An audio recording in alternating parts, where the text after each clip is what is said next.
that's all JJ does. So. All right, I'm back. Is that guy still around? Yeah, Yep. he's here.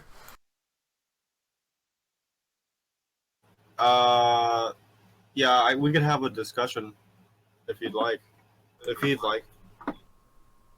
Well, MP Yeah. says he likes this type of discussion, so I don't know. Maybe he does. But do you want to run your definition of religious past him, and tell him why Like he's religious? Do you see what I just posted in chat right there? MP1. Yeah. I'm looking at it now. All right, you see that? You see religion? What do you think about that definition of religion?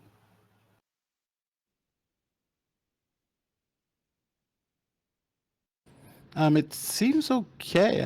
I don't really have acting in accordance with deeply held set of ethics and values. I don't know.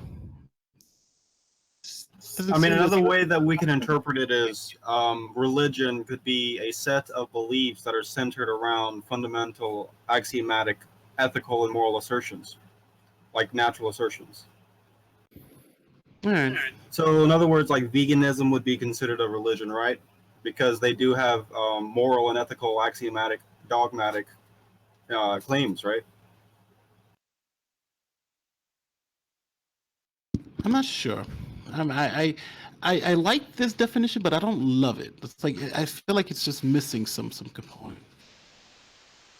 It's probably missing the superstitious, supernatural stuff like that. I don't know if any belief system would qualify as religion. I think religion you're talking about, yeah.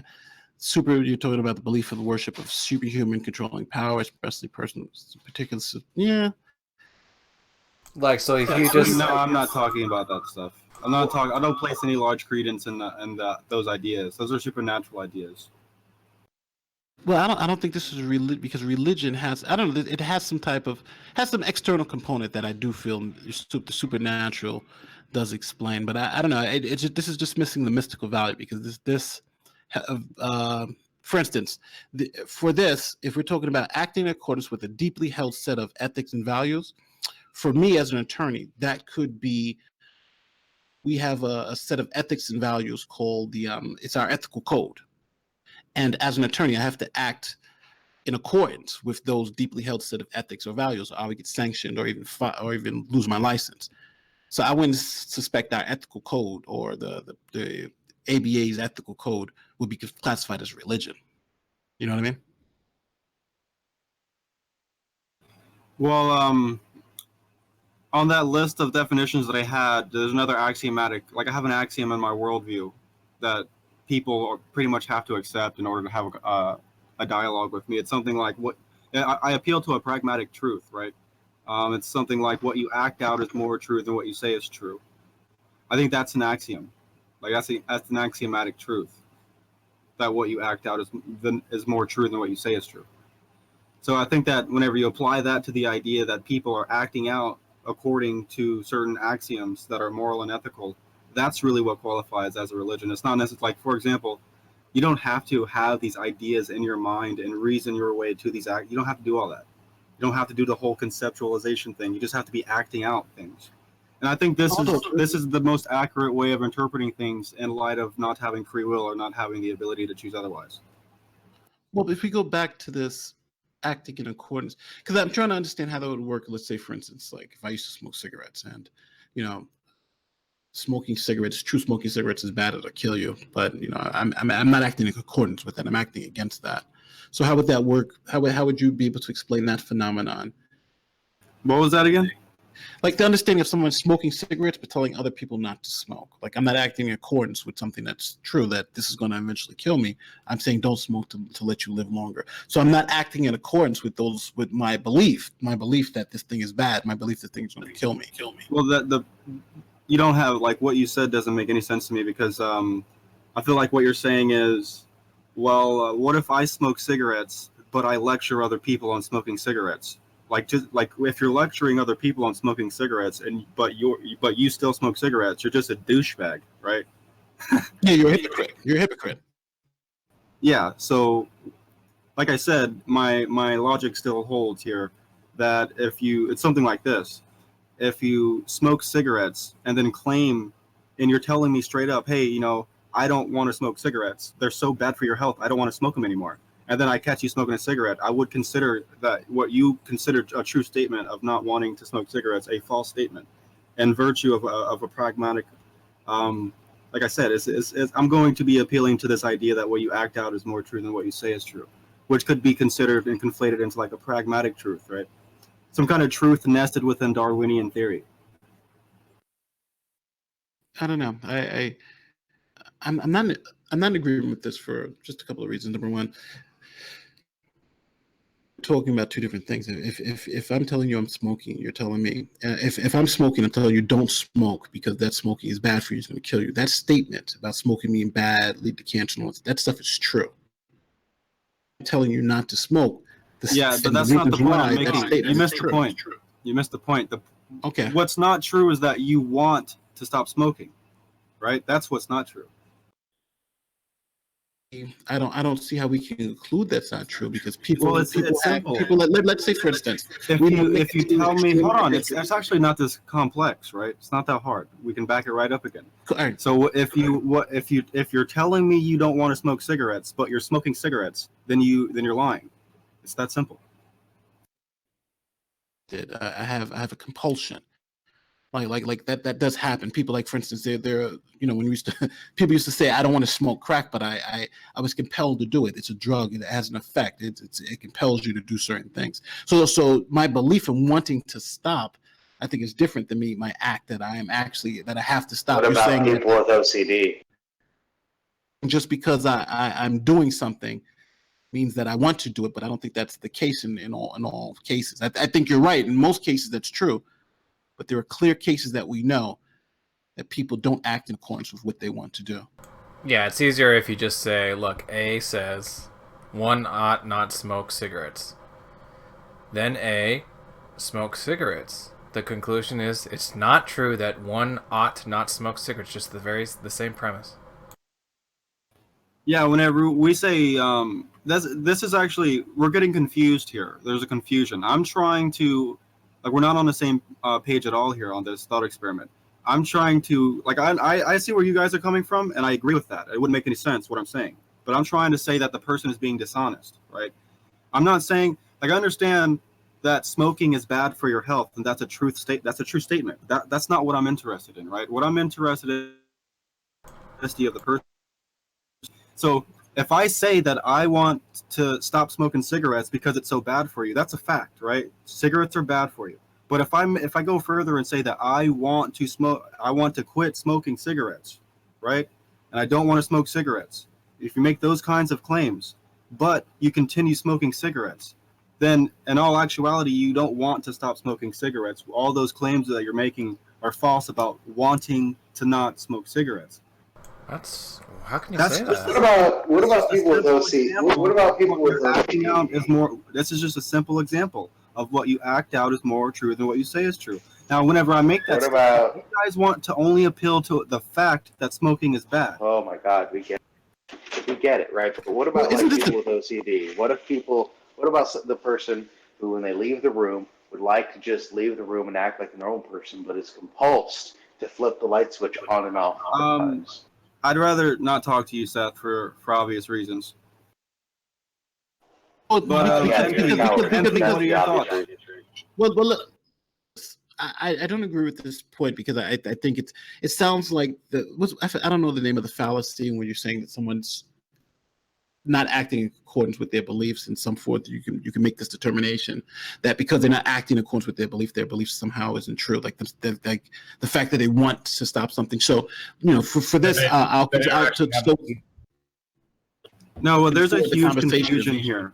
There's a huge confusion. I subscribe to scientific, like I understand like what you're saying whenever you say smoking is bad for you. That is true. I accept that as true. But what I'm saying is, if you come to me and you say that you want to stop smoking, that you don't want to smoke cigarettes, but you keep smoking cigarettes, then I would consider the statement of I don't want to smoke cigarettes to be false. It's that simple. This really isn't that difficult. It's just you're only focusing on the on the fact of the matter, like I'm attacking. Well, It's not attacking the fact of the matter. No. It has nothing to do with the That's fact of the true. matter. It has to do with like The it conclusion that it has to do with the subjective perception, and you can Getty look at it as like a sort of a kind of a Gettier framework of this, right? A guy sees a cardboard cutout of a deer, right, on the hill. Okay, he sees the deer, right? That's a proposition. Now he takes his gun and he acts out in accord with that perception, right? He perceives that it's true that there's a deer there, so he shoots it. Now, him shooting that deer that's cardboard, according to you, means that it's true that there's a deer there. It would be true for that person, but That's obviously what I just. it wouldn't be That's the first thing I scientifically true. said. It's the first thing I said. So all you're saying is the belief of a particular agent. Yeah, like I'm not. People have issues with appealing to objective truth. Like you have to understand there are two different types of truth we should be working with here. We should be working with metaphorical truth and objective truth. Now, people, whenever I say that, I can describe metaphorical truth, they'll sign off on it. We could talk about objective truth, they'll sign off on it. But every time, they always conflate the two. They always get it mixed up, like whenever we're talking about metaphorical truths, they would just attack a metaphorical truth, like as if that is it's not warranted, right, to do that, to attack a metaphorical truth on an objective front. What's the difference between a subjective truth and just a regular belief? Well, I don't know what you mean by a regular belief. Would that be like a popular belief amongst people? No, like I just believe something. Because if I believe it, I'd take it to be true. And you think subjective truth is just you taking something to be true. So do you just mean? Can I clear this up? Because I think I can clear this up. This seems to be the distinction between a psychological state of belief and a proposition. What you're saying is that you're trying to test someone's psychological state of belief for being true. That person believes, in your smoking example, that person believes smoking is bad for them. That's why I try to qualify it by saying I'm kind of getting at their honesty, right? Like that's what I'm worried about, people being honest. You're trying to evaluate if someone says, I believe smoking is bad. Is that statement true? Is their state of belief true? And you're equating that. You're saying, I believe that's true because you're still smoking. So I believe it's false that when you say smoking is bad for you and I see you still smoking, that statement is actually false because you don't believe it, then you wouldn't still be smoking. Yeah, it's like what you act out is more true than what you say is true. It's possible that you have deep desires that you want to run away from that is causing your addictions to smoke cigarettes. And just because you say you don't want to smoke cigarettes, those desires don't go away. Those desires are who you are. You are acting out something other than what you're saying. So that's really simple to me. I mean, it's not that hard. No, it is very simple. But the problem is that the problem that I think we're running up against is that your conclusion follow. It doesn't have to follow. You're making like a necessary condition, which doesn't have to be the case. For instance, you're right. You are right. I have two different forms of truth. Most people only have one, right? In other words, it's warranted for me to switch, and depending on my goal, whenever I'm evaluating something, depending on my goal, what do I want to do epistemologically speaking, I can switch between the two definitions of truth. Now that's something that people aren't willing to do. Like you guys are going to keep attacking metaphorical truth on the objective front. No. Well, my understanding is that you're trying to determine that what this person really believes by their actions. This person really believes something, and the only way you can get to that what they really believe is by their actions. I'm saying that's not the case in all versions. But I'll grant you this premise to move the conversation forward. But that's not true in all cases. I don't believe that people always act in accordance with their beliefs. Unfortunately, it's just the way it is. Can you give me just one example? Who smokes crack even though they know that they'll go to jail, or a heroin addict who uses heroin knowing that they're going to be drug tested the next day and it's going to be in their system. They don't want to go to jail, but they still use the drug. And under this logic, you would say they really do want to go to jail. And I know that's not true. I know heroin addicts. No, that's not the right logic. I would tell you that's I wouldn't not true. make conclusions like that under my logic. How would you think? How do you think I would go about deploying that logic in that scenario? so I get a better idea of how you think. Say, well, this is a heroin addict, and this heroin addict is coming to the clinic and saying, I don't want to use heroin anymore. I'm addicted. I don't want to use it anymore. Right? And then that person knows if they use heroin, they're going to go to jail. And under this logic that you've been employing, that means that person wanted to go to jail and actually didn't want to stop using heroin. That's the conclusion that I would make based on your logic. No, you added that's actually wrong. You added something that you shouldn't have. Like, I'm just saying that, like, for example, if that dude came into your office and said that, the only thing that was wrong there is that he actually doesn't want to stop smoking crack or whatever it was, right? That's the only thing that I would comment about that. Like, and you're just like putting words in my mouth and saying, well, you're drawing conclusions about that. I'm using your logic. You're saying that he actually wanted to go to jail. That's just completely off the money and it has nothing to do with what I'm saying. Okay. I misunderstood it then, but I still don't agree that people act in accordance with their beliefs all the time. I think, fortunately, people can believe something and act in a different way. I don't think you can make that correlation. But I granted. Right.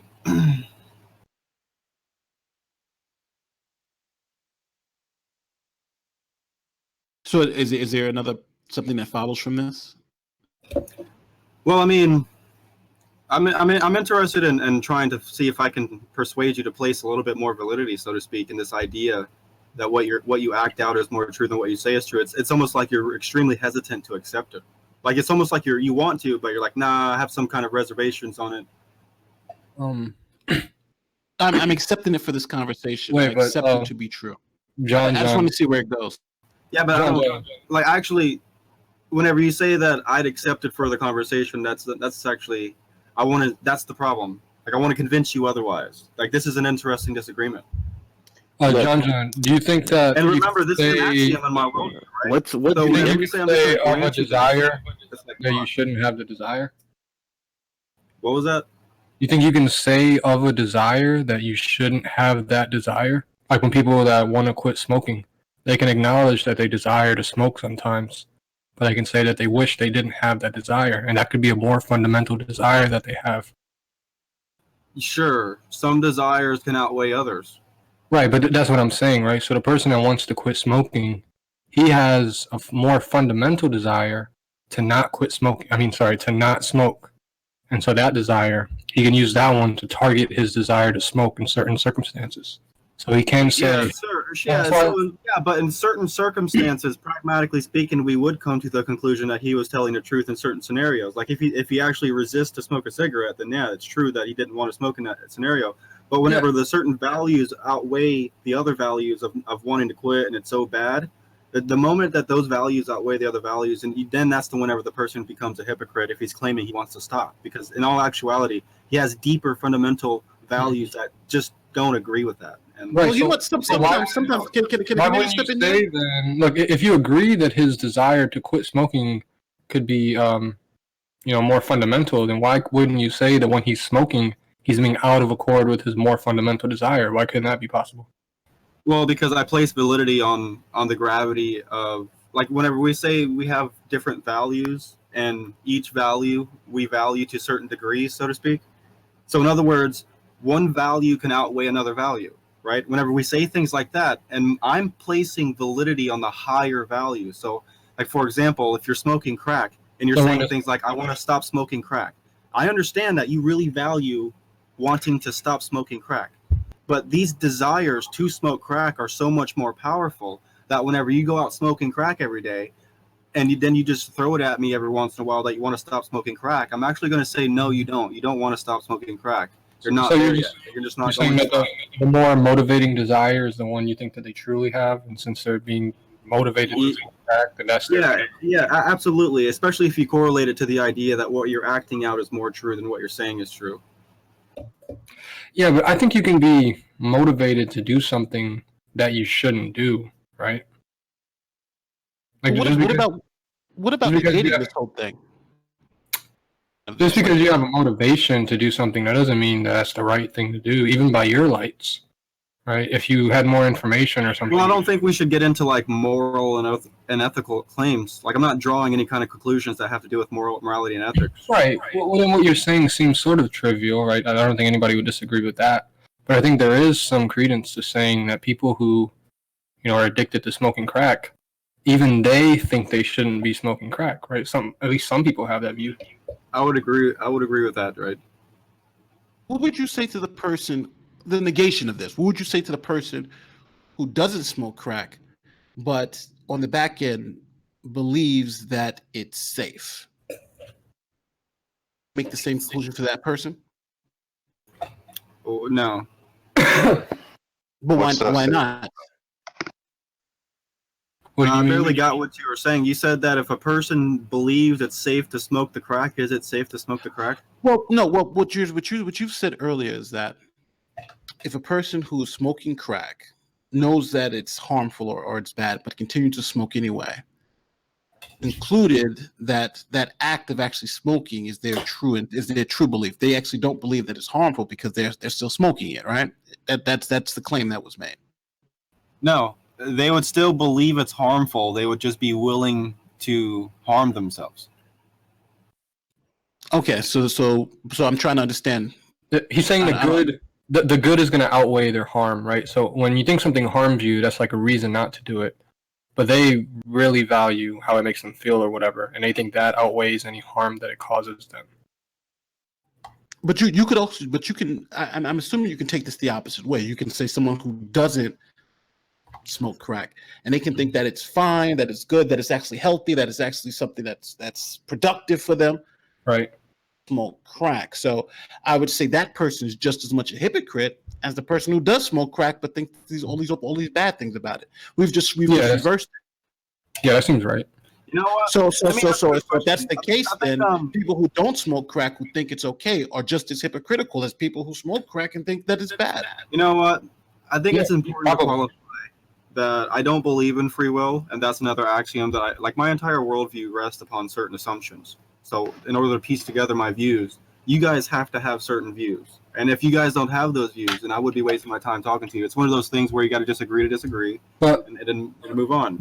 So for example, do you guys think we have the ability to choose otherwise? Well, let me respond to what you're saying though first. Because I don't want you guys to keep appealing to like libertarian free will and try to like combat all my logic and shit by doing that. Because if that's so, we can just have that discussion for 5 minutes and get it out of the way. You just said that you were trying to convince us that this was a way of thinking, and then I negated it just by saying. No, the problem is that I place validity on my concepts and virtue of free will. Well, listen, you guys are going to have to acknowledge free will, is what I'm saying. We're not going to move forward until you do. Okay, yeah, let's get into the free will discussion then. Before we get to the free will discussion, I definitely want to just go back to this and say this real quick.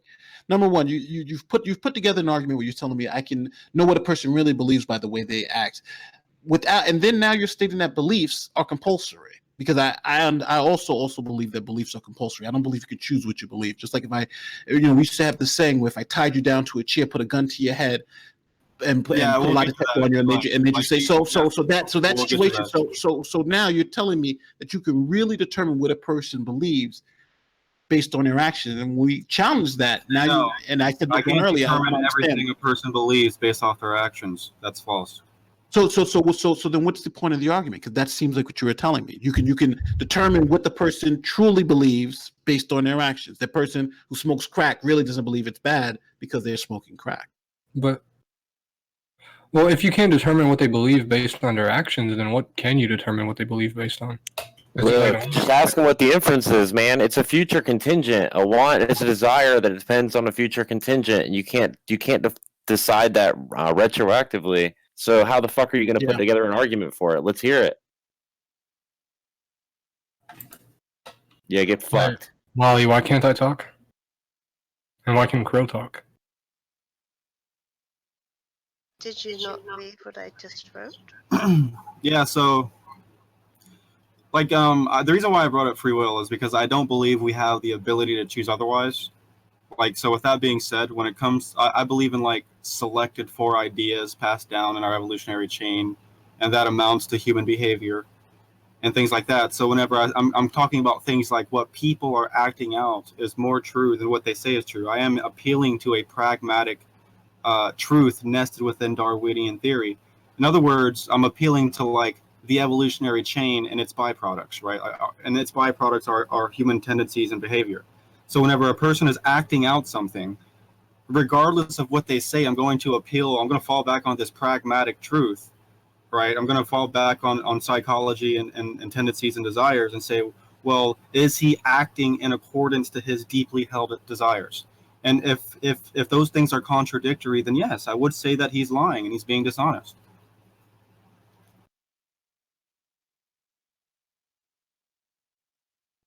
So long story short, whenever you take into consideration we don't have free will, that allows you to place validity in my concept of what you act out is more true than what you say is true. Because it seems to me like you might be invoking this idea that we have free will and we can sit around conceptualizing all kinds of things, and then we react in that sense. So in other words, our actions don't really mean nothing because we could just rationalize everything. Okay, so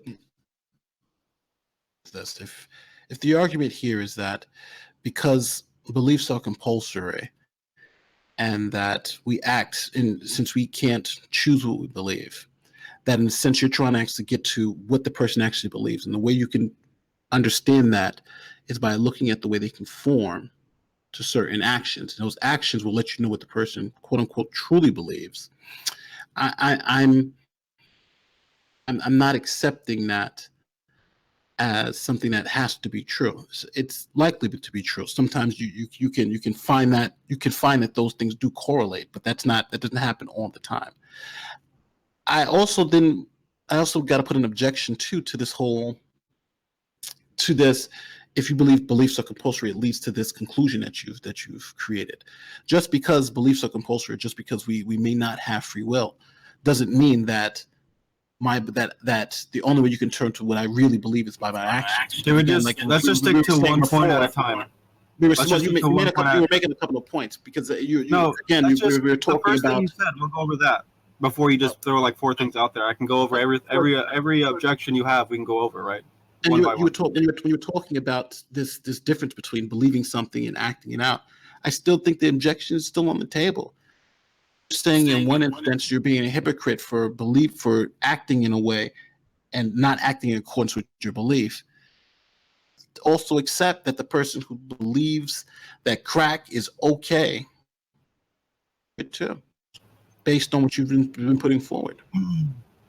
All right. So your first objection was that it's true in some cases, but it's not always true. Is that correct? Is that fair enough? Yeah, you're making it seem like a necessary condition, but it's not. It seems just to be kind of subjective in the way it can be applied. And what do you say that again? A necessary what? Necessary condition. It's not like it has to be true. It could be true, but it's not a must be true. It could be true. It's not must be true. I'm confused on I don't even know what that means. Does anybody want to help me understand what that means? What could be true means is that, like, let's say, for instance, I flip a coin. Heads. That could be true. It could be false. We don't know until we see the action. So when it lands heads, hey, that was true, or it can land tails, and that could be false. Just give me an example. Something that must be true. Hold on. Something that must be true. Something that must be true is if I say you live in New York State, so it must be true that you live in the United States. That's necessary. It's necessary that if you live in New York State, you are in the United States. That's something that must be true. Versus something that could be true. And I can flip that and make it into a could be true. If you live in the United States, you could live in New York. You could live in California. Just the fact that you're in the United States doesn't tell me where exactly you live in the United States. So that's the difference between necessary and sufficient condition. You're conflating something that could be true with something that must be true. Yeah, but I tried to explain before that it's almost like you're straw manning me, because I've said it already that I subscribe to two different types of truth, like objective truth and metaphorical truth, right? So whenever I'm saying that what people act out is more true than what they say is true, sure. Like whenever you say it's not necessary, I don't understand what you mean by that actually. That's why like I don't know, like what, because can you just give me an example of somebody? Because look, somebody is acting out. They're acting according to their desires, right? Just let me make it clear. Okay. If somebody is acting according to their desires, then what they believe, you're saying that if he is acting according to his desires, then it could be true that what? Because you're saying it's not always necessary that it's true that he's acting according to his desires. So just give me an example of that. In your example, in your example of the crack dealer, the person who's using crack cocaine, it's the person who uses crack cocaine. It could be true that they believe that it's harmful and blah blah blah, or it could be false that they believe that. We don't know based on that. That based on that action of them smoking crack cocaine, it doesn't really determine whether they believe it. They believe it's safe, or they believe it's good or bad. That action doesn't really determine that. It could be either side. I think I know what you're saying now. I feel like you're just saying what we went over like in the first 3 minutes is that you can have conflicting values. But my response was the value that dictates the actions is a value I would consider to be like up on top of the pedestal, so to speak. Like in other words, you can have a value that contradicts another value that outweighs that value, right? So if I'm smoking crack and I value to quit smoking, I really want to quit smoking crack because I value that so much, right? And I just keep smoking crack because I'm addicted to it. Then whenever I make statements like I want to stop smoking crack, that would be false in virtue of him acting of these desires, right? Of one desire outweighing the other desire. So whenever you say, oh, it's not necessarily true that he doesn't want to quit smoking crack, you're just appealing to this value, right? That, he just says he wants to stop smoking crack and he values that. Jonjon, let's say you get arrested. I just realized that I've explained my position extremely poorly. If that was your response to me, so I'm gonna let me just try to just be plain language. This is what I'm saying. You're making a conclusion and you're basing off a premise. And here's an example. I live in New York, therefore I'm in the United States. Necessarily follows the fact that if I'm living in New York State, then I am in the United States. That is a fact. That is the only way it can be. What does that have to do with this pragmatic truth? Let me finish. Let me finish. Living in New York. Just hold on. Just let me finish.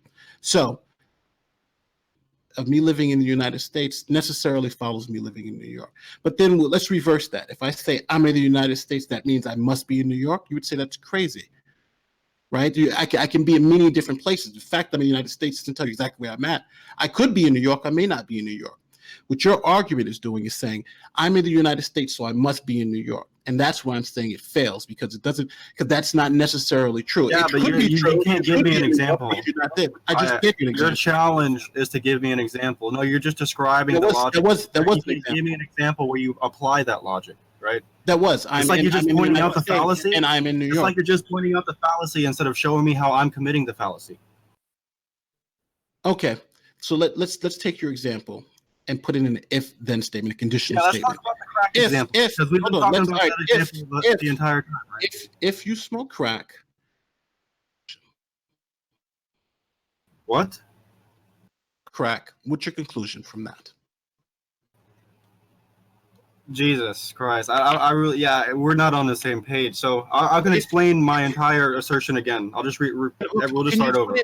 Can you put in a conditional statement? If this happens, then this happens. Give it to me in a conditional statement. It's very simple. Look, just ask him if you can do something you don't want to do. That's the first question. Can you do something you don't want to do? If that's not the case, then it isn't necessarily true. Yeah, do you believe that? Do you think you can do something you don't want to do? Yes. Yes, I do. Okay, so whenever I consider that, like you are acting according to a value that outweighs the value in which you're putting forth. So if you're saying, like in these examples we're giving, the value that you would be putting forth is I value to stop smoking crack, but there is a value of addiction that outweighs that value, and you act according to the higher value. That's all I'm getting at. I'm saying that what you act out is more true than what you say is true. So whenever you make a claim like I really want to stop smoking crack, and then you keep smoking crack, I place validity on the higher value that dictates the actions, right? Okay. But you won't do that. You'll just say, well, I value him saying he wants to stop smoking crack, so he must be telling the truth. No, I'm saying that the conclusion that you're coming to doesn't necessarily follow the premise that you're putting forward. But you could be right, though. And that's the thing that I think that we're being confused, because you could be right. He could be a hypocrite. but you could be wrong.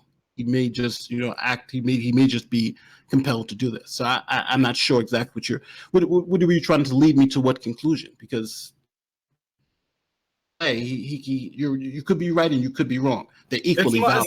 It's not that we need to come to conclusions. It's that we are making an observation, right? We're observing that people act according to their deep-held desires, and sometimes sometimes people can put forth desires that are not as deeply held as other desires.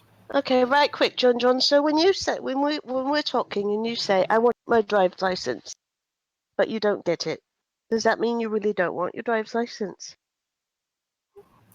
Yeah, because what you act out, you should it just means that I do value wanting my driver's license, right? I do want to get a driver's license, but I don't value it enough to make plans and act it out. If I was for example, if you had a project and you needed to work on that project and you're just sitting around saying, I really want to do this project, right? So Jonjon, you're saying you want to be a loser and you don't want to get your license and you don't want to better your life in any way. You just want to sit around and live with your parents your whole life. That's actually what you want. You don't want to. Well, I have somewhat of an excuse. I have ADHD. No. It's not an excuse. You're doing it because you want to do it. You want to be a loser, right? No, that's terrible logic. Like I said, what do you mean?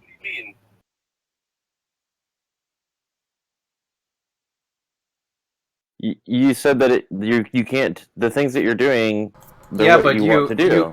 You called addiction a desire, right? And that's more like just a physical barrier, obstacle. But if you're gonna call if you're gonna call crack, look, hold on a second. Look, you've been talking. Come on, you can just let me talk.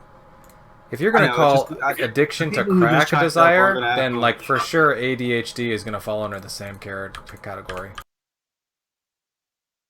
Yeah, I'm just trying to even figure out how this works for people who are acting, who don't act consciously. For instance, I know there are cases of people who are sleepwalking and do things in their sleep. But we then say that's truly what they believe? Is it because they've actually committed this action unconsciously? That's the problem that you guys have. You guys think that. I'm trying to. Whenever you said the word believe, that implies that he's conceptualized it in his head, correct? You're making it seem like because you. I'm making it seem like I'm trying to get you to acknowledge something. If you perform this action, then why aren't you going to acknowledge it? But I've given you an example of somebody who is not consciously doing something, dude. You can't just keep going whenever do something. I'm asking you to explain how this works. These conversations are a lot harder if you're not willing to address my concerns. I was trying to speak, but you kept. There is kind of a sleight of hand here going on, and that sleight of hand is the two components. So if you think A, then you won't do B, right? But in this case, I think the sleight of hand is that the second part is being defined as whether or not you do A.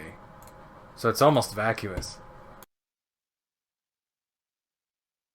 But the thing is that the question won't even be addressed now. The fact that people can do something without consciously even know that they're doing it.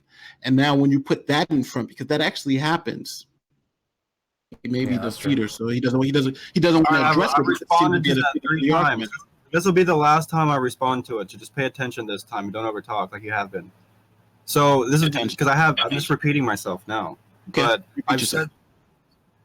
So like I've said before, that whenever we talk about what you act out is more true than what you say is true. All right, I'm sleepwalking and I acted out and I shot somebody. I heard that part. So go ahead. I heard that part.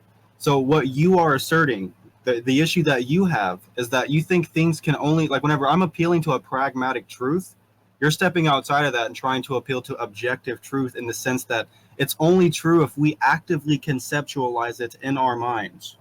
That's why you're appealing to this weird scenario where what if you're sleeping and you get up and start walking in your sleep? Is it true that you're acting then your concern is, is it true that the sleepwalker is acting to his desires? And the reason why you're getting mixed up with that conceptualization is because you think that things have to be conceptualized, right? Period. Or else there's no validity in it. right? That makes no sense what you just said to me. Actually, the second part is actually completely unnecessary. You could just reduce it to what you act out as true. Yeah, that's what he's trying to say. And give you an when example of morality and acting out ethics. something that's not I can true. give you a moral example, right? Like a lot of people think. Hold on, Hold so you told me not to overspeak you. Now you're trying to overspeak me. You can't have it both ways. You're trying to. I understand you're trying to save a position that's pretty weak right now, and you're trying to save it by any means necessary, even to the point where you put a reasonable objection about a sleepwalker who's acting I'm just losing my patience. You're annoying. Then when I put that out there and said, okay, here it is. Here's somebody who's acting without conscious belief or conscious anything. You've just dismissed it, and now you're saying a whole bunch of beautiful words, but you're not really saying a damn thing. I'm sorry, you're just not. See, and I can actually, because of that reduction to just it being reduced to what you act out as true, that just further illustrates the sleight of hand, because it's not going to be possible to present a counterexample because what's true is just defined as what you do. Exactly. And he hasn't shown the connection of why that's necessarily true. The fact that if you act out, doesn't have to be necessarily true. You guys aren't listening. But your whole argument depends on it being necessarily true, and maybe you don't understand that. For the last time, like you just don't listen. You just literally said it's an axiom. I need it to be true. You wanted to convince me to be true. I actually wrote this shit down because I thought it was important, and now you're telling me no. Well, it's not really. Pay attention. You can't have it both ways, my friend. You gotta tell me, is this important? If it's not important, then don't. Then why are we even talking about it? Smoke some weed or something and calm down. He's fucking pissed. Maybe I do, but you're telling me it's not important, and we can move on. And now you're telling me it's important again, and now you won't even let me speak. Come on, man. Breathe, bro. You won't even let me talk. You won't let me talk. You've been cutting me off, and then when I say, "Don't worry, you get to talk." All right, I'm trying to talk. I'm trying to get this thing out. So now this thing that was important is not important. So let's forget about it and move on. Unless you're going to tell me now it's important again from earlier, because I'm erasing that part when you told me it was important before, and now it's not important. So all right, just take a deep breath, man. So where we're at right now is I'm going to have to repeat myself to you again because everything I say goes in one ear and out the other. So I made it very clear. I made it very clear that I'm making an observation, not an assertion that leads to a conclusion. And that just keeps going in one ear and out the other. Now you're saying that I have to have a necessary argument and conclusion. Whenever I literally said, let's make an observation. Forget about what I said earlier. You're making an observation, not a conclusion. Go. Yeah. Yeah, what were you going to say? I was just saying, order, please, under your code of ethics. We don't allow attorneys to scream in the courtroom. Oh, no, trust me, I have screwed. But no, go ahead. I wanted to finish what you said because now I'm with him. So go ahead. We're of one mind. I mean, everything I've said still holds. It's just consider it an observation instead of trying your best to draw moral and ethical conclusions out. Because what you're doing, you're taking my logic and you're trying to draw conclusions from it. That's why you strawmanned me already. That's why I said, listen, what I'm saying is this, but you're adding on to it. I've already had to tell you that. Okay, so you've made an observation, and this observation is what? So just so I can be clear, what's this observation that you made? That's not. Just read what you have so far. You said you've been writing shit down. Read it off. Read it out. Okay, so the only thing that I have that you're saying is an observation. Is that generally people act in accordance when there's an action, when somebody creates an action, that's what they truly believe. That's what I have written down. That's what I'm thinking this argument's about. And this is an observation, not actually. Whenever I say observation, I'm getting at the like how would I say it? The conceptualization of the values to different degrees, right? Like that's the observation.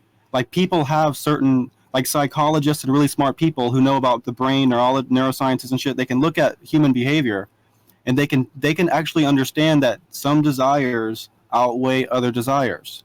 I haven't. If they make that cognitive psychology, I agree with you. Yes, you've made an observation. Now, what does this observation have to do with the argument? What do you think the argument is? So is your argument hinging on this observation that? Because remember, you said it's not necessarily true. It's just an observation. So what about this observation are we gaining from it? This observation that doesn't necessarily have to be true. You're asking me what use, like You said I'm granting your why is it observation. useful or something? You have you. Why is what I'm saying useful? That's what you want me to tell you? The fact that we've observed this effect. Yes, I'm granting it. We observed it. I grant it. Grant it freely. So we don't have to argue. So why is it useful? That's what you're asking. I'm granting the observation. Yes. So now what's next? We've observed this. Yes. You want me to? Oh well, I mean, I think that whenever we observe this, then we can we could. A lot of people have issues with this word, but like we could place validity, so to speak, in some desires over others. And how that correlates to your statements, right? How that correlates to your language and stuff. So whenever you make certain claims, we can just evaluate your desires and place desires higher than other desires. But don't forget, we're talking about an observation that we don't know is true. That's what we've agreed to. This is just an observation. Oh yeah, So listen. If somebody is in your office, observation. if you're a psychologist and somebody's in your office and they're speaking to you, you would make these observations. You would observe which value this person holds higher or lower than other values. And I'm not making any conclusions based off that, but I'm just saying that this is a process.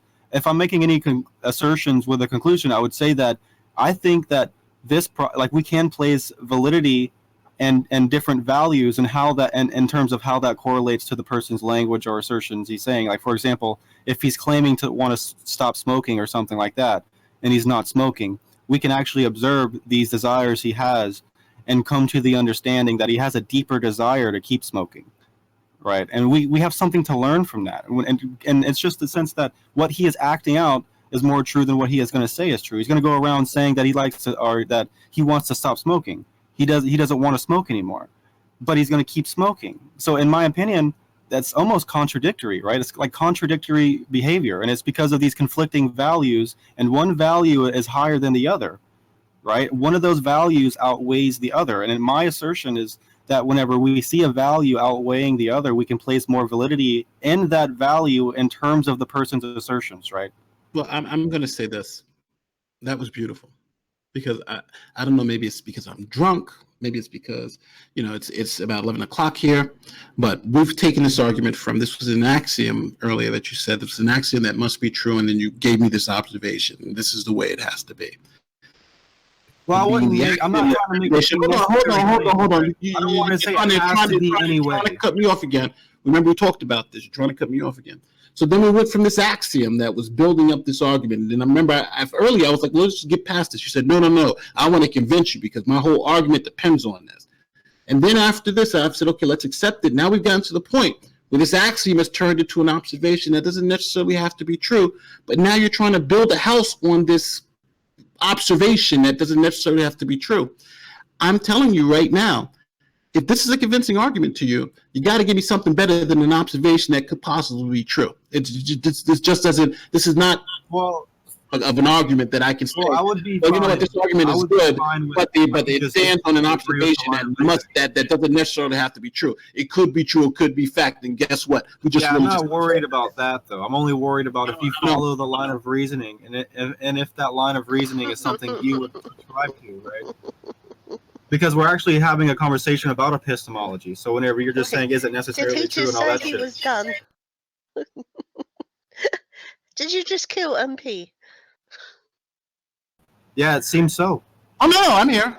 I didn't say I was done. I just laid it out. We've gone from this is the foundation of reasoning and an axiom to, well, it's an observation that could possibly be true, and it doesn't have to be true. That's a huge jump in a 40-minute conversation. We went from an axiom to just something that I think may be true in some cases. We're here now. We're here, and I don't know what this. Just because we're here, I don't know what the hell that means. I don't remember bringing up anything about the foundation of reasoning, though. That's a new one.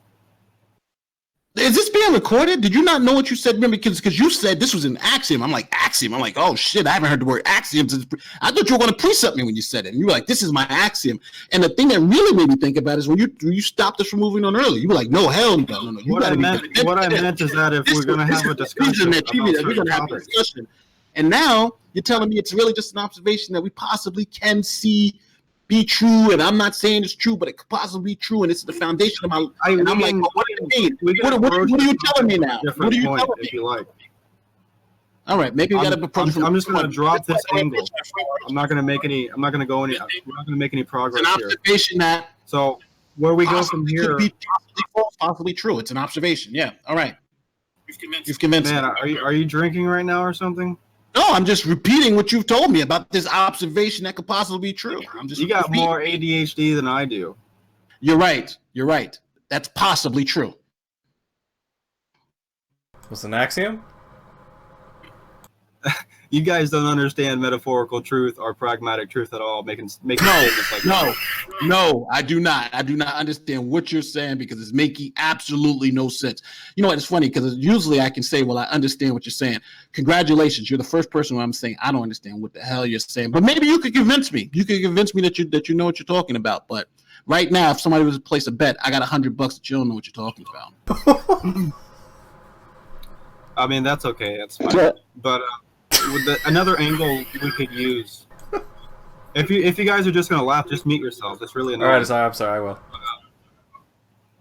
Like we can approach the topic from another angle, right? We can drop the whole what you act out is more true angle because we're not getting anywhere, right? So what we could do is we can just conceptualize it on an epistemological level. So like let's say there's different concepts of truth, right? Okay. Yes. Like the two concepts of truth that I subscribe to is something like, because most people only subscribe to one concept of truth, and it's usually objective truth, or maybe they call it scientific objective truth, right? Something like that. Provisional truth too. Science provisional truth. Right. So, would you agree with me that that's probably what most rational thinkers would only subscribe to that one conception of truth? They don't really place any credence in any other forms of truth, really. In my opinion, that's what I see. Provisional truth we're talking about, right? We're not talking about absolute truth. We're talking about provisional truth. Things are true based on the evidence that we have today. That's the scientific truth. Yeah, like we have I can see that. Like we don't. It doesn't necessarily have to be like objective truth, but most people think that there are like I could build an epistemology right now, and it's going to be a pretty pragmatic truth. Like for example, I think it's important to qualify this. Like I would never say anything is absolutely like I can't make any claims in my worldview that anything is 100% to be the case. I'm not comfortable doing that. I can only say things are highly likely to be the case. So like for example, that applies to a fact as well, though, right? Like maybe somebody says a fact, like maybe a lot of people would consider a fact to be like 100% true. That statement doesn't make sense to me. I would say that I think it's highly, highly, highly likely that is true, and I would consider that a fact. I think that's a reasonable assertion to make. I think that's scientific truth. I think, yes, right now, based on all the available facts and data that you have, this is provisionally true. And then if some better evidence comes forward to change your mind, you will change. That truth will change. So, yes, we are in full agreement. There is no more reason for us to go down this rabbit hole. Provisional truth is the way you think, and it's the way I expect it. Yes, we agree. Provisional truth. Right. So the other form of truth that I would subscribe to is just like this idea of like a metaphorical truth, and it's a way of thinking that it's how we thought for a vast majority of our evolutionary chain. Like for example, this objective or scientific way of thinking is relatively new in the evolutionary chain. So long story short, for a vast majority of our evolutionary chain, we were storytellers. We talked in stories. We didn't really talk in some scientific way. And like for example, like whenever we wrote like the Bible and shit like that, like people from the past, they wrote these, like let's just talk about stories. Let's just throw the Bible out of the way. Let's say these ancient stories, right? And like these archetypes. Are you familiar with archetypes? It all depends on which archetype you're talking about, but yeah. Yeah, like some kind of like transcendental like pattern of behavior type shit, like archetypes. Is that kind of like the definition you would subscribe to? Because that's the definition I'm using. Something like that. I'll go with your definition, but I'm not sure if it's transcendental. But I'm hoping we don't lose the argument. But you're talking about. Pretty sure I just heard the word. Before we get like this behavior. Pretty sure down the rabbit hole. Transcendental, by the way. Before we get too far down the rabbit hole, we've agreed with one form of proof, right? One form of truth, provisional truth. We like celebrated. We could have been running naked in the streets from that. We agreed. Provisional truth is good. Now you're bringing up some different version of truth. You're trying to explain that to me. So I'm trying to understand the second form of proof. What is that? All right. So just to put it bluntly, some statements. I'm going to try to define metaphorical truths. So a metaphorical truth would be something that is metaphorically true but scientifically false. But what qualifies it to be a metaphorical truth is that it has to keep you alive, right? If you believe it, right? So if you believe it's true and it keeps you alive, then and it's scientifically wrong though, it's still a metaphorical truth. And these metaphorical truths are what kept us alive for a long, long time. Like just to give you a rudimentary example, like give me an example. Like in Africa, I think it's called malaria. You ever heard of malaria? That yes. translates into like death air, right? Something like that. So these people acted that out. They acted as if for example, it caused them to build mosquito nets, not even really knowing that it was the mosquitoes that are fucking them up. But they didn't know that it was mosquitoes eating them. So obviously we can make fun of them and we can say, well, you guys are fucking wrong. And it's the mosquitoes giving you guys fucking malaria. The air isn't death. But if you see what I'm saying, like another example I've heard Brett Weinstein say, he said something. I want to be very clear. You asked me, did I get what you're saying? I absolutely did not get what you're saying. I don't know how this had anything to do with what you just said. I'm just saying, I want to be very clear. I'm defining my second version of truth for you.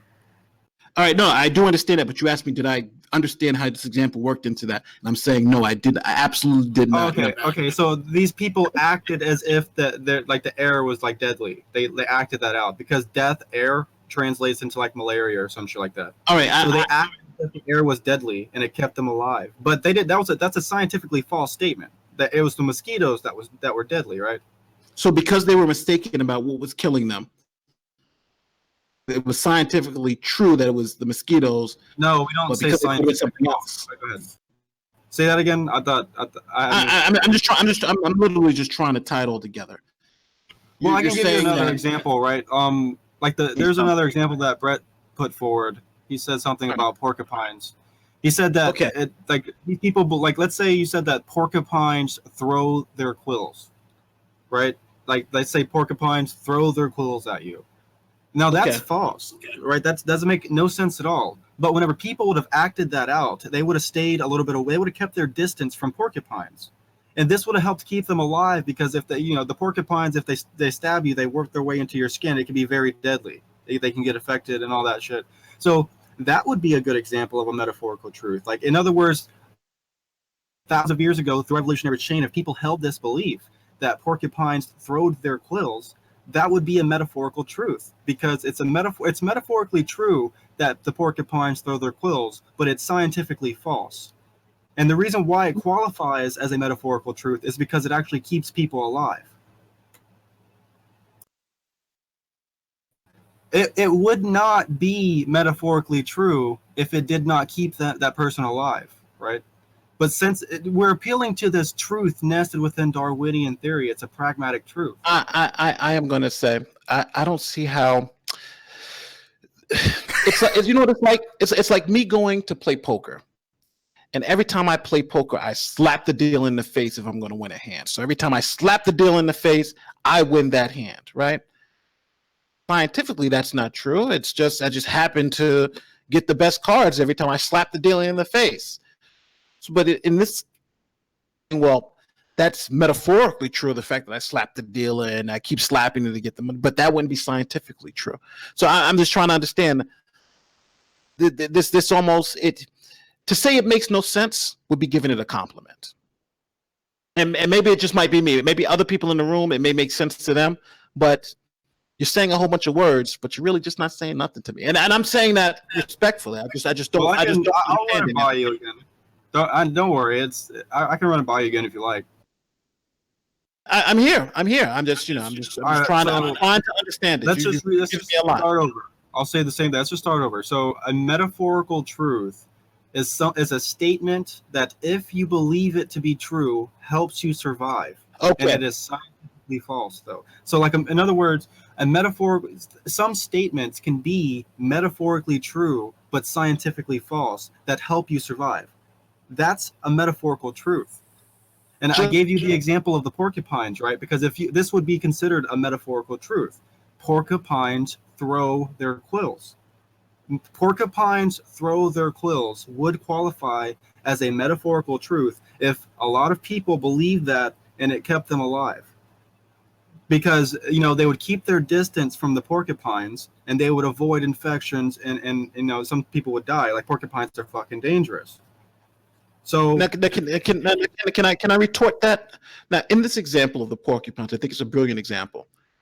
Even though porcupines don't throw their quills, that's ridiculous. That's not scientific, right? That doesn't happen. Yeah, that's scientifically false that they throw their. Yeah, absolutely. I'm with you 100%. Whoever thinks that, you're wrong. Porcupines don't throw their quills. Yeah, you're right. But the people who said that don't know the science behind it, right? They don't know the science behind it. What they know is you get too close, them things start shooting at you and you're in trouble. So if we're talking about provisional truth, because it seems like you're talking about science has to judge that as being true, but we're talking about provisional truth. Provisionally true. Let me finish.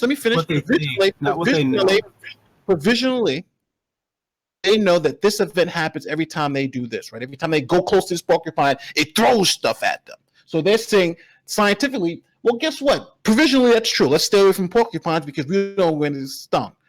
But then later on in the year, science will go back and say, hey, guess what? Then those porcupines ain't throwing that. It's some other method. Okay, that's the real scientific truth. That's the way it really works.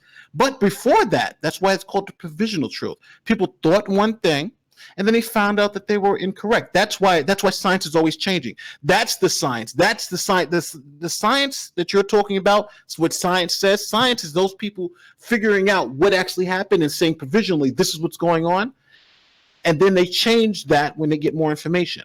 So it seems like you're trying to distinguish provisional truth in a way where if you're ignorant or if you're lucky in some sense and it's against the scientific authority that happens that we find out later that actually is true. Like, for instance, the Earth being flat. Right? There's some people who out there, maybe some people in this room, but some people say the Earth is flat. And you can say 200 years ago, that was the scientific truth. Right, that was what people observed. That was, the Earth is flat. But later on, science changed. That provisional truth changed. That's why earlier when we agreed to provisional truth, I thought you understood that just because we don't have the answer at that time, or if people are ignorant at that time, doesn't mean that it's true. That truth can change based on information. So, do you agree that just because somebody's mistaken about the cause and effect of a particular phenomenon right now, that since it's a provisional truth, when that changes and it becomes the new provisional truth? Yeah, I agree. I think I could be mistaking you a little bit, but I think to attempt to steel man your position a little bit, you could make an argument that you could attack my version of metaphorical truth by saying that if the criteria for it being a metaphorical truth, one of the criteria is that it has to keep them alive. You can make the argument that eventually down the line we will learn that it got us all killed. No.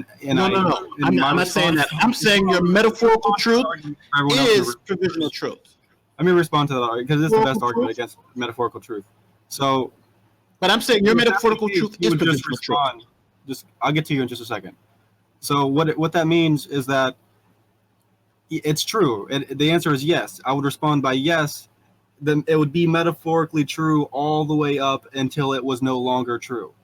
Right. So if these group of people believed a metaphorical truth and it kept them alive for a long time, and then in the last few hours, that truth, what they thought was true, got them all killed, then I would just consider that to be no longer a metaphorical truth. Now, some people would consider this to be a defeater, though. It would say some people would consider the idea that if this metaphorical truth doesn't work in the end and it gets them all killed, that metaphorical truth never had any validity in the first place.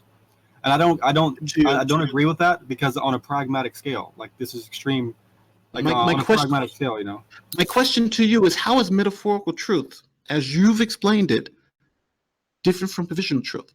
Because you have somebody who provisionally think this is true until they get more information. So how is this metaphorical truth any different from provisional truth? Well, metaphorical truth has nothing to do with scientific truth. I didn't Like say I this said- is not like I said- scientific truth. I made sure. I'm going to make sure. Maybe my mic is not working, but I'm talking about provisional truth, something that's true right now based on the information that we have now, and that truth changes based on new information coming in. So that's that we defined. Remember, we had the whole hara moment. I almost almost kissed my dog because we had agreed on something. I was like, God damn, this guy said yes to this provisional truth. Yes. So now I'm asking you, based on our agreement earlier,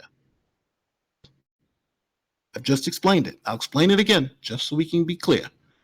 It's truth. That's true now, based on the information we have now, and it could change when we get more information. How is that different than what you're talking about metaphysical truth? Because you're saying it's the same thing. It's true now based on the information, and if we get new information, it changes. That sounds like provisional truth to me. Well, I think you're right. It does sound very similar, but I would try my best to make it clear and clarify that whenever we invoke the word truth here, that we could run into some serious issues on what we mean by true. That's obviously what all of this is about. So whenever that conversation would come about, I would obviously appeal to this truth nested within Darwinian theory and how that applies to this idea of what you're acting out as more truth than what you say is true. Right? And then that applies to this metaphorical truth. Like if you act as if something is true and it keeps you alive, even though it's scientifically false, we place some kind of validity on it being true. Okay, but I just want to be very clear. Definition of metaphysical truth, which you explained like 4 times, and I was like, shit, this guy just sounds like he's just really explaining provisional truth. So you explained it, and then we came to the point where you said, shockingly, like, I almost fell out my fucking chair when you said it. You was like, and when we get more information, then that kind of goes away. It's not, it's not true anymore. And I was like, oh shit. That sounds like provisional truth to me. And then when I kind of regurgitated exactly kind of what you said, I was like, okay, is it that provisional truth? So now your 2 truths, your provisional truth and your all seems like the same thing. So why can't we just discard this metaphysical truth? It's the same exact thing as provisional truth. That's what you said. It seems exactly the same thing. So we can just discard it. Well, I don't think it's the same thing because whenever provisional truth, you would claim that if we get more information, it would no longer be true in light of the new information, correct? Correct. Well, that wouldn't be metaphorical truth then, because we can, for example, in provisional truth, we could not look at the old stories of the Bible and garner any kind of metaphorical truth like that and say that it's provisional truth. We wouldn't be able to do that because you're claiming that those truths would have been overwritten by the new information. So it's not in the domain of the metaphorical truth. In other words, use your own example, the porcupine example. Use the porcupine example. The porcupine don't throw. Now these people find out, no, it doesn't throw the things at you. Would you still say now that those people found out that the porcupine's not throwing the needles at them? They found that out. Is that still metaphysically true? I wouldn't say metaphysically. Let's say metaphorical. But what is it metaphorically true then? Is that because now they know? Is that metaphorically true? No. Because you're appealing to empiricism, I think, or the scientific way of viewing the world, right? Information. Truth. You said that it's metaphysically that is metaphorically true that they throw the needles, and I said, okay, so now they found that they did. And you said now it wouldn't be metaphorically true. So let's change the word metaphorically and just say it's provisionally true. Hold on, let me finish. I was saying provisionally true that the porcupines threw it, and then now that we found out that they don't, now we know that what the truth is. Now that's no longer provisionally true. Now this is new truth. So we're saying the same thing, except you're calling it metaphorical truth. I don't understand why. Yeah, don't worry. I see the problem, right? The problem is I've defined metaphorical truth a couple times now, and you're leaving out one of the most important aspects of my definition here. I tried to say that. Yeah, what I tried to say is that a metaphorical truth, what the criteria in terms of placing validity in it being a metaphorical truth is if it keeps you alive, right? If you act as if it is true, it keeps you alive. So it can't be a metaphorical truth if that's not the case. It cannot be a metaphorical truth. If, you have to, these people, whenever they believe whatever statement it is they believe, whenever they believe that statement and it helps them survive, then it qualifies as a metaphorical truth, right? So whenever you're coming across saying, well, whenever we get new information and we know the porcupines don't throw their quills, it's no longer true. Like, you're just forgetting the fact that it all has to do with what you act out, right? If these people act as if it is true and it keeps them alive, that's what qualifies it as a metaphorical truth. So just to be clear, we have to attach this now new piece to it, right? It's also has to be something that keeps you alive, right? To be metaphorically If true. you act as if it is true, if you act as if it is true, you act according to that statement being true, and it keeps you alive, then it qualifies as a metaphorical truth. So now the first part is acting if it is true. So if I act I hate to even say this, but if I act that it is metaphorically true that if I jerk off I'm going to stay alive, and I jerk off every day, that now would be metaphysically true. Now, how do we determine that it's actually keeping me alive? I could have some condition, but now this piece about it keeping you alive, what does that have to add to it? Because I can feel that when I do this act. Well, now, what does the second piece have to do with it? Because I don't see how it adds anything to it. As long as I'm doing this action, staying alive, fulfilling prophecy. I do this action. I'd say that alive, metaphysically true.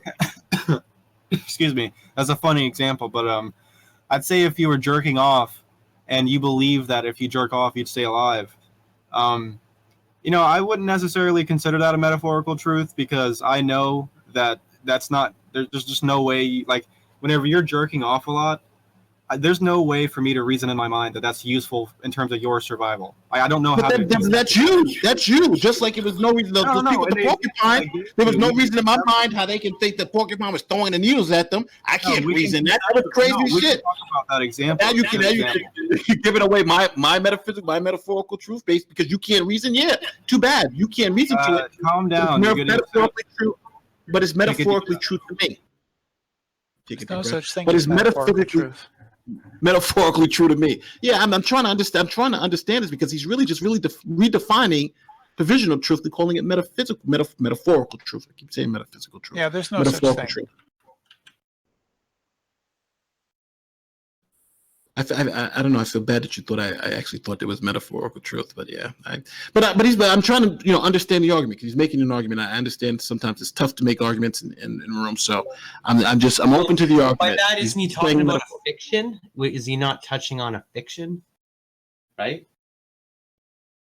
I don't know. You know what? I'm just going to concede to the metaphorical truth. Metaphorical truth is real. It's something that it's there. So metaphorical truth.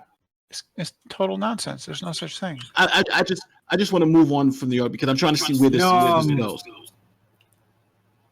This a big problem I run in with a lot of people is that they don't really understand how to conceptualize linguistics and semantics in terms of how that correlates with the vastness of our history, right? Yeah, that's true. For example, for a vast majority, I mean 99% of our history, right? When I say vast majority, if this is the case, right? I'm not going to say if this is the case. This is the case. That for a vast majority of our evolutionary chain, we actually thought in the way that I'm putting forth right now, and it kept us alive. So the assertion that I would put forth is that whenever we had this thought revolution, for lack of a better word, in terms of subscribing to the scientific objective way of viewing the world, whenever we subscribe to that way of thinking, and Nietzsche talked about the death of God and the relationship between science and religion and all that shit, I would claim that we actually put the science, we acted as if the scientific method was more valid than this metaphorical truth. Like, we acted as if scientific objective truth was more valid than the metaphorical truth or the archetypical truth or whatever you want to call it. And I think that's a mistake. And I think that we have plenty of evidence to show that led to a lot of negative things. And I think that's why we now see religion on the rise again, right? Like, atheism has failed us. Secular humanism kind of failed us. How has atheism failed? How has atheism failed us? Well, let him finish. John. He was How has it failed us? I just rambled a little bit because you were rambling. How you has asked me a few atheism? times what was my argument, like, where are we going with this? Where are we going with this? How has atheism failed us? Can I put a competing proposition up? What could I ask? Can I ask my question? How has atheism failed? No, Brenda, just for a little longer. I mean, if you guys don't want to hear it, then that's fine. But we were supposed. Well, I'd just like to know how atheism has failed us. If you could just fill me in on that. I don't want to address you. You cussed me out just yesterday because you got upset. Yeah. Yeah. Hey, let me put my proposition. I think what you said, it was great. It was great. It was a it was a great rant. It was and I like it. But I do want to say this. I'm going to retort by saying this. I think that what you're saying about this metaphorical truth, I'm sorry if I'm mispronouncing it, is just code for provisional truth. I think when you're talking about the history of the evolutionary process. I think it's all trial and error. There was at a point where every time you go by a bush, you bend down and a tiger jumps over you and it's not eaten. And success breeds repetition. So if you're more successful at something, you're more likely to repeat it, whether it's going to be right or wrong. The scientific method drills down on that particular principle of success breeding repetition by trying to look at the means by which success actually occurs. What are the mechanisms that occur in success? And that is what gives you provisional truth. That's why when we agreed that the more information that we get, then our understanding of what that provisional truth is also changes based on the evidence that's presented. So now, if your argument is truth is another way to define truth, you've only actually put up provisional truth because you've been saying that this is what people thought worked and this is what kept people alive. That's provisional truth to me. That's people trying something and figuring out this works for the time being to keep us alive.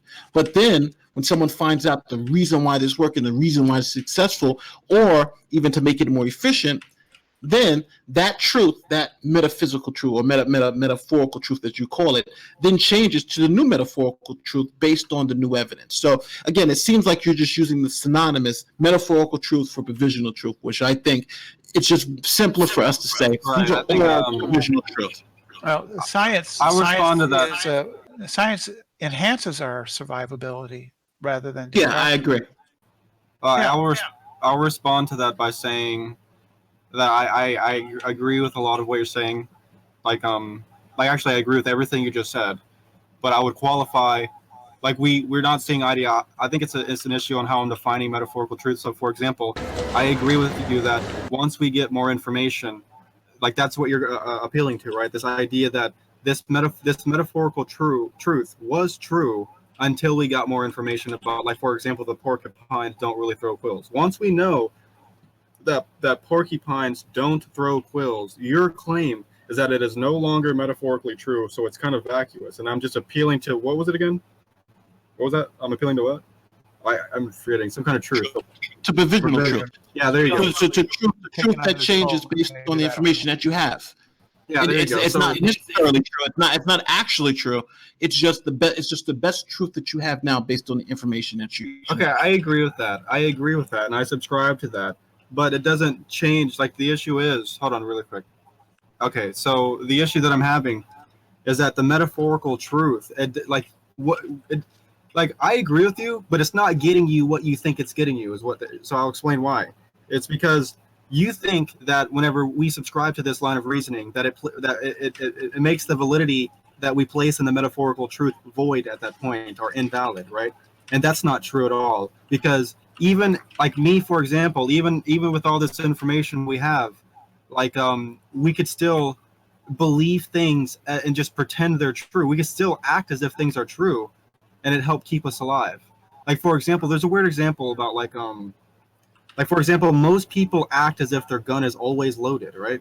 But even if they know it's not fucking loaded, but they always act as if it's loaded. They don't always, it's just, but that keeps people alive. You know what I mean? But that doesn't mean you shouldn't place no validity. Just pragmatic. That's just pragmatics. That's not epistemology. Yeah, this is a pragmatic truth that we're appealing to. We're appealing to a truth nested within Darwinian theory. In other words, if it keeps you alive, it's true. That's whenever I say we're dealing with it. That's not what truth is. Conversation for a second. That's not what truth is. Things we can get into. I don't want to debate you about that. I don't want to debate you at all. I don't care what you want. Why should I give a fuck what you want? You usually talk shit to people, piss them off, and then play. Right? I'm not into that game. No. Yeah, that's right. That's what I. So all you do is why should we care? Provoke. It's just not true. It's just not true. You'll cry. You'll just keep crying. Yeah. Oh my God. I'm crying right now, and you're not crying right now. I do want to say this. Yeah. It's like we're hitting up against Occam's razor. You've added a assumption that seems to be unnecessary because you're just redefining provisional truth that this metaphysical or whatever metaphorical truth, when eventually when you define it down to its root cause, it is provisional truth just by another name. So, No, I don't understand why it we has need. nothing to do with provisional truth. I don't think You're so. saying that provisional truth is truth that we garner over time when we get more information. That is not what metaphorical truth is. Yes, it's true. It's the truth that keeps you alive, but it changes when you get more information. It's literally can be defined as you're defining this metaphorical truth. The metaphorical truth doesn't change if you get more information. It's like if you don't believe that it's metaphorically true, it just becomes invalid because you don't even believe it. Nobody's acting it out. So on your porcupine example, when they find out that the actual what happens to the porcupine, they find out, oh, it's not throwing it.